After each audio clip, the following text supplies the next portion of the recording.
It's Jen. Welcome back to my channel. I'm back with another video for you. And today I want to talk to you about a topic that a lot of people don't talk about. Like, it's kind of like taboo to actually talk about that. So today I'm talking about self-care and why self-care is important and why you must take time to take care of yourself. Like, for real. Like, I don't know what's going on in society, but like, we think, like, culturally, taking care of ourselves is like a no-no. It's selfish. It's something that we shouldn't do. But for real, like, self-care has to be a priority. It is a necessity. So today I'm going to talk about self-care because for me, like, YouTube is kind of like my little way of, one of my ways that I take care of myself. So stay tuned. I'm going to talk to you a little bit about self-care and why it's important, the benefits, and some ways you can take care of yourself. I'll be back.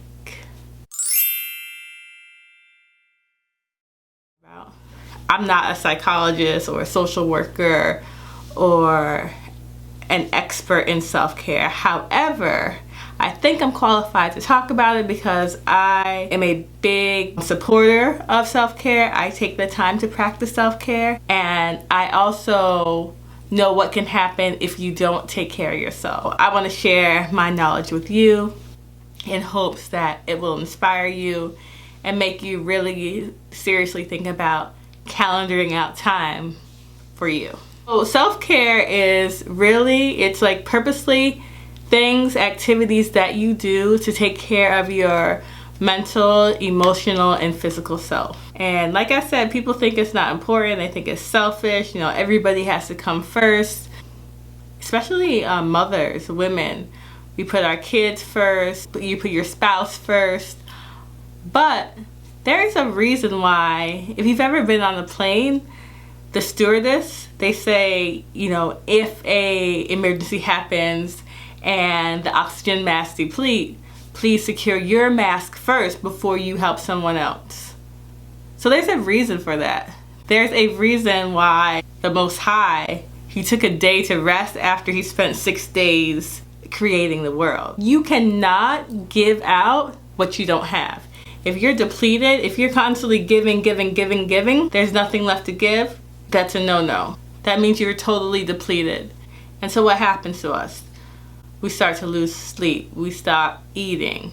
I know sometimes after a long day of work, I'm so tired. I cook dinner, feed the kids, and then I don't even want to eat.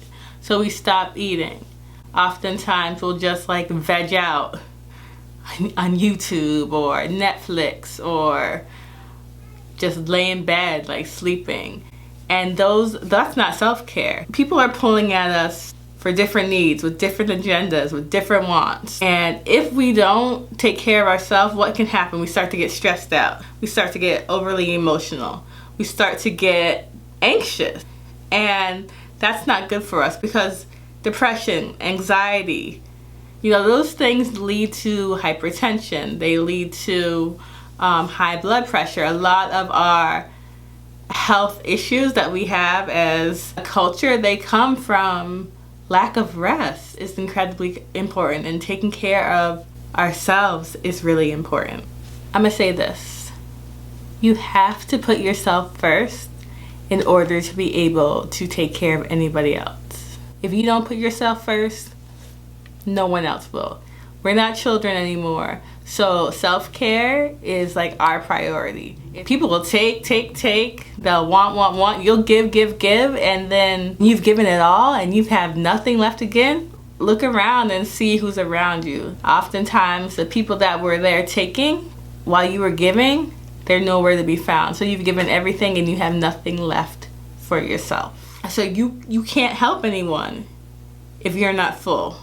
You know, you can't give, you can't pour from an empty pitcher. You can't give from an empty glass. So you have to make sure that you're filled up. And self-care is the only way that we can do that. Like, we live in the United States. This is a country where things are go, 24/7. You gotta be competitive. You gotta stay on top. You gotta do whatever it takes. You know, you gotta hustle. You gotta be a part of the grind. You gotta, like, day in, day out. that's what's fed to us through media, through social media, through TV, through like culturally, that is how we were built, and that is a mindset that so many of us have. But what can that lead to? Overwork, people working 50, 60 hours a week nonstop, checking emails and taking phone calls at home when they're with their family, never turning their cell phones off, or 2 a.m. in the morning checking your email, your work email. It can also lead to not sleeping, not eating unconsciously. Like you're just kind of like stuffing your face, not even getting the opportunity to taste the food. That leads to self-neglect. Self-neglect is not good at all. Because when we're neglecting ourselves, then we're neglecting not only our needs, our wants, our dreams, our passions. And those are the things that kind of give us a abundant life, that give us hope, that give us something to look forward to every single day.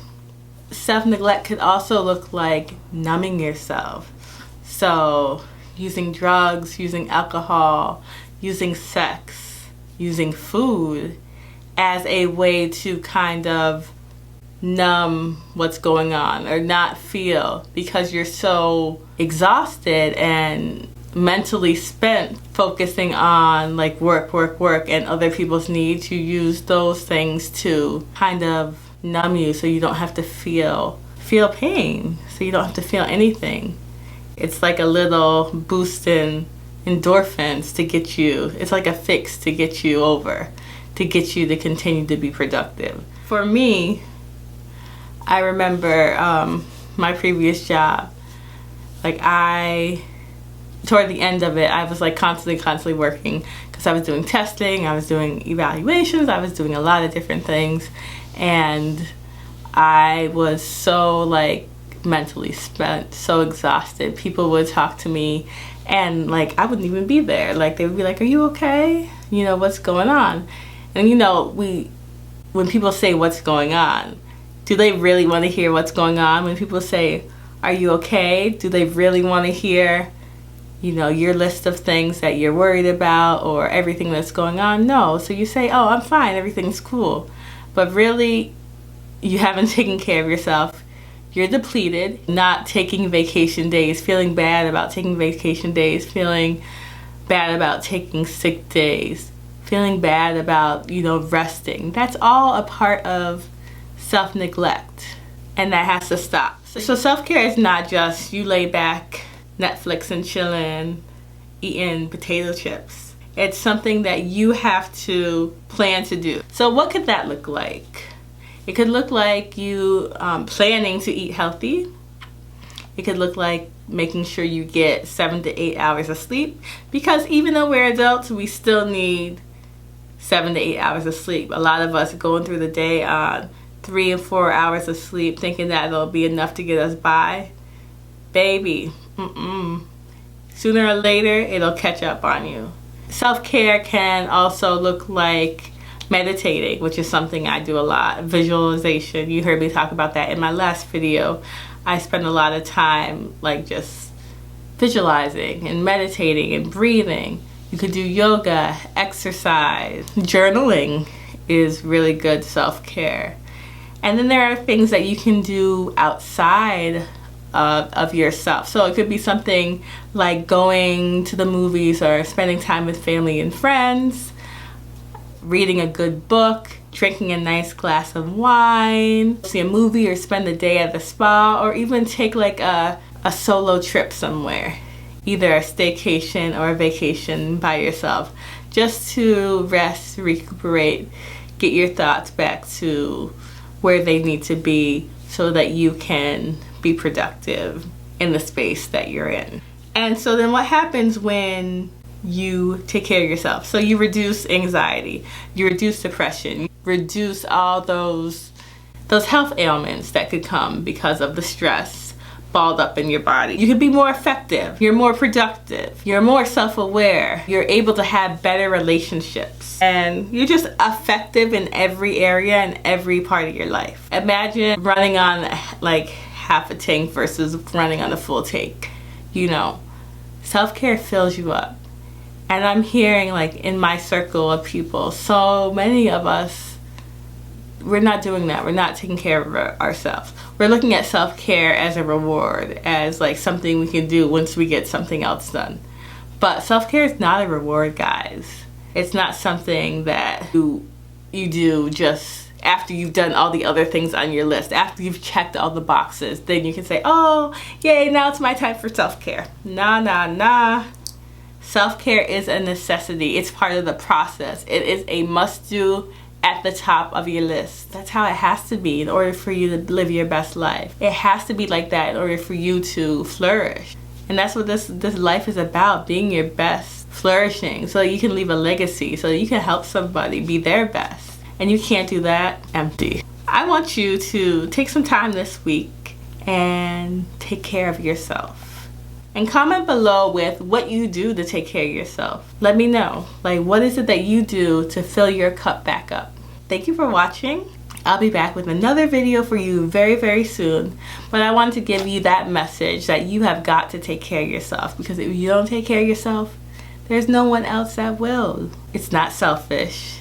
You don't have to do for everybody else before you get to you. You have to put yourself first. That's all. Don't forget to give me a thumbs up, comment, let me know what other types of videos you want to see from me, and subscribe. I love you guys for watching.